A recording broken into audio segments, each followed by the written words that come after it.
ট্যাংরা মাছ আপনারা সবাই হয়তো ভালো রান্না করেন, তবে আজকের এই রেসিপিটা কিন্তু একটু ইউনিক। এইভাবে রান্না করে দেখতে পারেন, যথেষ্ট ভালো লাগবে। তো চলুন কীভাবে বানাই সেটা একটু দেখুন। প্রথমে ট্যাংরা মাছগুলোকে ভালো করে ধুয়ে নিয়ে নুন হলুদ মেখে আমি কিছুক্ষণের জন্য রেখে দেবো। তারপর একটা পাত্রে কিছুটা জল নিয়ে 1.5 খানা মতো টমেটো, 2টো শুকনো লঙ্কা আর কিছুটা আদা এর মধ্যে আমি সেদ্ধ করতে দিয়ে দিলাম। তারপরে এখানে আমি কিছুটা তেল নিয়ে 7-8টা মতো বিউলির ডাল বড়ি ভেজে তুলে নিলাম। আর কিছুটা তেল বাড়িয়ে তার মধ্যে একটা আলুকে আমি ঝোলের মতো করে কেটে দিয়ে নুন দিয়ে একটু ভেজে তুলে নিলাম, হালকা সেদ্ধ হলে নামিয়ে দেবো। তারপর ওই তেলেই আমি আরেকটা বেগুনকে এইভাবে কেটে একটু নুন দিয়ে ভালো করে ভেজে তুলে নিলাম। তো বেগুন তোলা হয়ে গেলে এর মধ্যে আমি মাছগুলো এক এক করে দিয়ে ভেজে নেব। খুব একটা কড়া ভাজবো না, মিডিয়াম যেটা ভাজলে ঠিক হবে সেইভাবে ভেজে এর মধ্যে আমি তুলে নেব। তারপরে ওই যে টমেটোটা আমি সেদ্ধ করেছিলাম তার খোসা ছাড়িয়ে এটা পেস্ট করে নিলাম।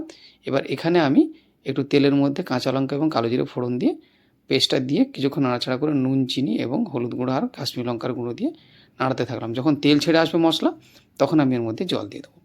জল দিয়ে কিছুক্ষণ নাড়াচাড়া করে ঝোল ফুটে এলে এর মধ্যে আমি আলু আর বেগুনটা দিয়ে দিলাম। তারপরে এক এক করে মাছগুলো দিয়ে দিলাম। মাছগুলো দিয়ে আরও কিছুক্ষণ লো আঁচে ফোটাবো। তারপরে আমি বড়িগুলো দিয়ে দেবো।